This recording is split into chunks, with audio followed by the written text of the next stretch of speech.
When we do Manjushri's practice, any of his emanations, he has many emanations, many forms.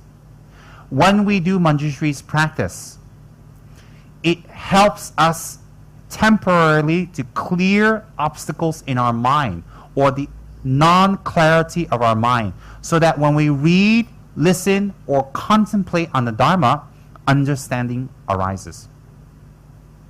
When that understanding arises, and we work or we operate or we do or we talk or we move or we think from that understanding, then we create less problems for others and ourselves.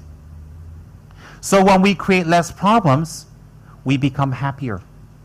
Hence, we are protected from suffering or creating more suffering by the power of Manjushri. In what way? By the power from our own understanding. So we are not praying to Manjushri as a god, as a creator, as a powerful being outside of ourselves, and we ask him to do everything for us and we don't do a thing. No. The practice of Manjushri is to help us to clear our mind in order that understanding may arise in our own mind.